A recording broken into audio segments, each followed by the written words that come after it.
सात नदिया पार से हमरा भैया अइलै रे नदी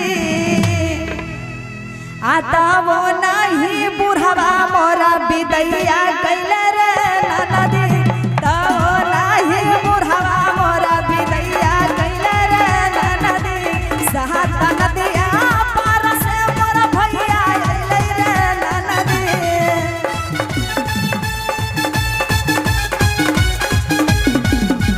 सात नदिया पार से मोरा भैया अइलै रे नदी मोरा भैया अइलै रे नदी तब नाही ससुर मोरा विदैया कैले रे नदी तब नाही बाबा मोरा विदैया कैले रे नदी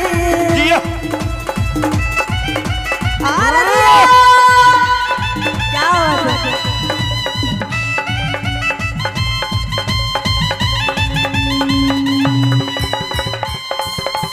बाजा बाजी के ना बाजी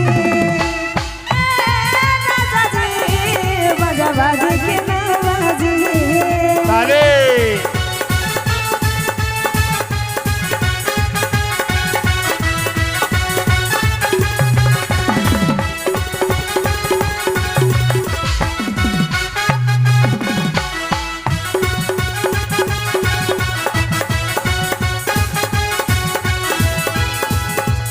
और क्या ना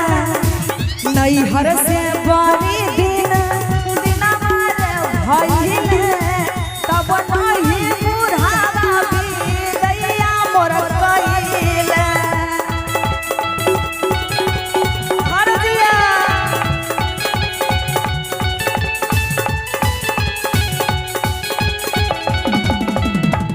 नैहर से बड़ी दिन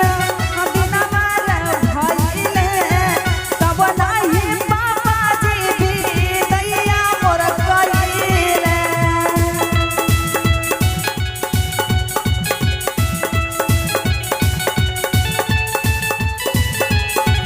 शांति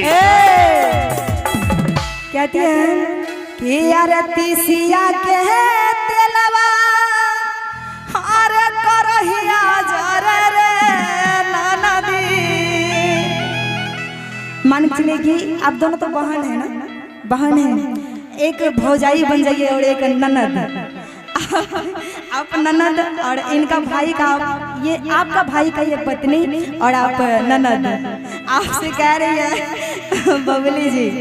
बबली और आप ये बंटी ना हम बड़ा कंफ्यूज हो जाते हैं आप दोनों में क्या बात है कि यार तीसिया के तेलवा आर करहिया जरे रे नदी कि अरे वैसे जरे जियारा हमारा छोटी रे नदी वैसे जरे जियारा हमारा छोटी रे नदी सात नदिया पार से मोर भैया अइलै रे नदी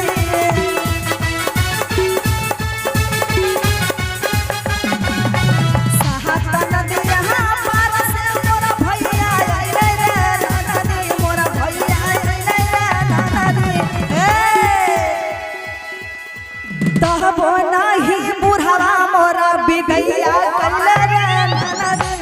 तब नहीं बुढ़वा मोरा विदैया कैले रे नदी और दिया क्या बात है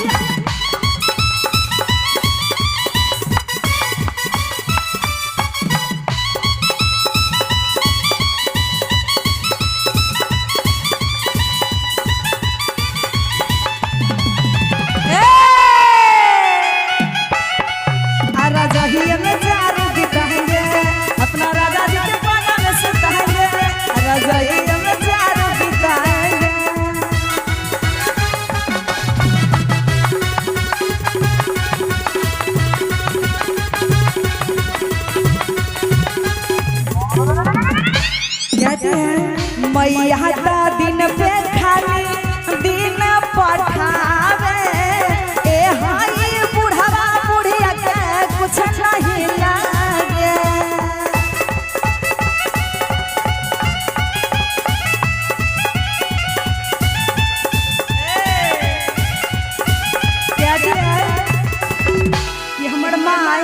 रोज रोज दिन बनाए के भेजे छे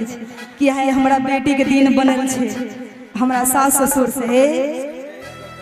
ये है संजय यादव गणेश यादव जी की तरफ से 500 रुपये का पुरस्कार, दोनों मिलके 500 में ही निमह जाते हैं। ये कौन सा रूल है सर? अरे बहुत बहुत धन्यवाद इनको, थैंक यू दिल से। और कहना है कहाँ थे उनका माई क्या कहते हैं दिन भेजती है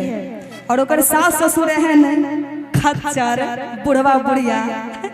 कलजुग के हमारे को गानों आवल रहे केस करवे थाना में। सुनाएंगे बाद में, पहले ये गाना हो जाए क्या कि यार मैया ता दिन पे खाली आ दिन मा पठावे आए हाय बुढ़वा बुढ़िया के आ कुछ नहीं लागे कि यार सावना में जैसे बदरिया छुए रे नदी कि यार सावना में जैसे बदरिया छुए रे नदी कि वैसे छुए नहीं ना हमारा छोटी रे नदी वैसे छुए नहीं ना हमारा छोटी रे नदी साहत नदिया पार से मोरा भैया आइले रे नदी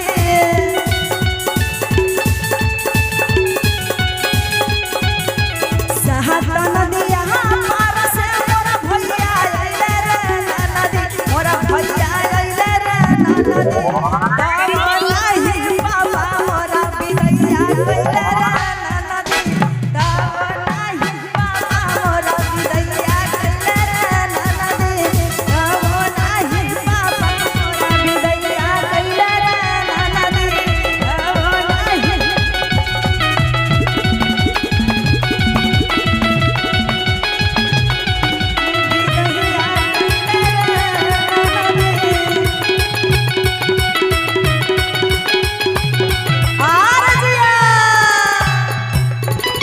अच्छा लगा हो तो ताली बजा दीजिए, ताली बजा दीजिए हमारे बंटी बबली जी को। नहीं बजे बहुत सुंदर नहीं लगे था। अभी स्टेज के नीचे भेज दिया तो चोखा बना के भेज बहुत 200 एकरा। नहीं बढ़िया लगे।